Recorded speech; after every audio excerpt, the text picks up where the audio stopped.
So I try to abbreviate as much as I can from this book that I believe it's beautiful. And I'm taking you step by step through it that you can take all the nuggets that are good.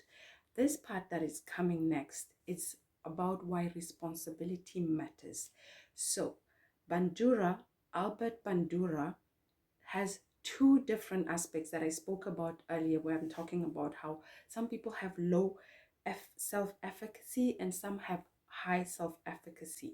So we're going to elaborate more on those two. So they did a survey about the ones who felt they had that learned helplessness, which we'll speak about later, but I'm going to read to you just now what he did with his research about the positive one, which is the high self-efficacy. It goes, researchers found that people with high self-efficacy tend to put success or failure down to their own actions.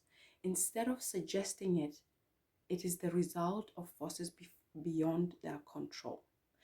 If they miss out on a job, they might think it's due to lack of practice or attention, rather than the quality of the other candidates. They may be wrong. It could well have been bad luck, but someone with high self-efficacy will emphasize their responsibility anyway. It's always important to just put yourself to emphasize the responsibility of, okay, it didn't work out, but pull yourself up again. It continues. There are heaps of evidence suggesting that high self-efficacy significantly increases your life chances. This is just taking responsibility. Imagine how taking responsibility can do wonders. Listen to this. Having a strong sense of control over your life has been linked with academic success, higher self-motivation, and social maturity, lower incidences of stress and depression, and longer lifespan. According to a team of psychologists, people with high self-efficacy earn more money, have more and longer lasting friendships, report having more fulfilled friend relationships, feel happier about their lives in general. In short, people who took responsibility for their situation and concluded they could influence it ended up happier than those who didn't. We're going to get to the part of those who don't believe in themselves. It says, taking responsibility doesn't just boost self-esteem, it gives you greater control over your life. Vital. Why does taking responsibility have such a positive impact? To understand the answer, we need to delve into the minds of those who feel that everything is out of their control, the polar opposite. So from this part, they did an experiment by psychologist Martin Seligman. They put dogs in a closed box and shocked them at random intervals. Don't worry about it. It was just to make a test to see what's going to be happening. They were locked in this cage and then they kept shocking them. So they tried everything, these dogs, to come out of the cage and they couldn't.